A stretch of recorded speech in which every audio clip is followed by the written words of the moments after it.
तभी अचानक तेंदुआ इम्पाला पर हमला करता है। तेंदुआ रिवर स्लिप मार के इम्पाला को पकड़ता है।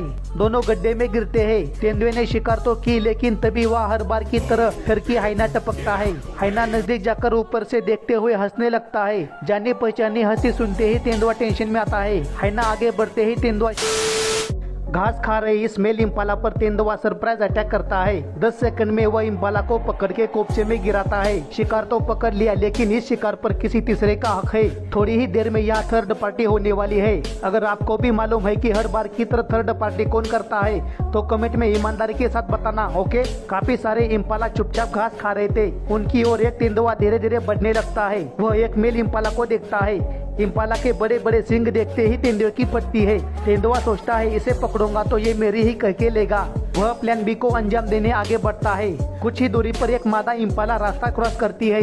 मादा को देखते ही तेंदुए के दिल में घंटी बजती है। वह मादा को चुपके से देखने लगता है। वह जैसे ही आगे बढ़ता है तो उसके पैरों का टाइमिंग चूकता है, जिसकी आवाज से मादा और उसके दोस्त भागने लगते हैं। दोस्तों, एक गलत कदम से क्या हो सकता है यह तो आपने देख ही लिया। तेंदुआ पूंछ घुमा के अपने अंदर के कॉन्फिडेंस को जगाता है और आगे बढ़ता है। मुंडी बाहर निकाल के वह मादा को देखने लगता है। मादा पीछे से परफेक्ट हिपिस लग रही थी। तेंदुए की आंखों से उसके इरादे साफ झलक रहे थे। इस बार तेंदुआ अपने पैरों का टाइमिंग चूकने नहीं देता।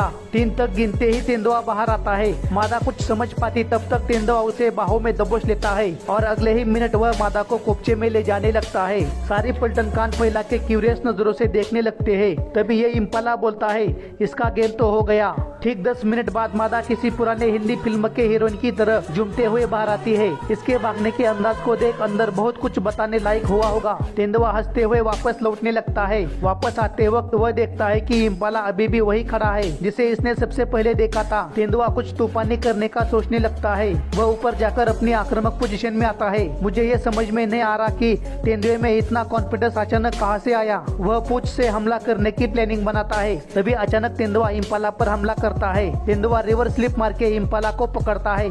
दोनों गड्ढे में गिरते हैं। तेंदुए ने शिकार तो की, लेकिन तभी वह हर बार की तरह फिर की हाइना टपकता है। हाइना नजदीक जाकर ऊपर से देखते हुए हंसने लगता है। जानी पहचानी हंसी सुनते ही तेंदुआ टेंशन में आता है। हाइना आगे बढ़ते ही तेंदुआ शिकार को छोड़ के भागने लगता है। तभी इम्पाला भी चांस मार के वहाँ से रप्पू चप्पू होता है। हाइना ने जाने अनजाने में फिर से और एक इम्पाला की जान बचाई। हाइना इम्पाला के पीछे भागने की बस एक्टिंग करता है। इम्पाला भागते हुए चिल्ला के बोलता है, अपन मौत को छू के टक से वापस आया रे। सच में होने को अनहोनी करने की क्षमता सिर्फ हाइना में ही होती है। ऐसे ही ठरकी हाइना की समाज को जरूरत है।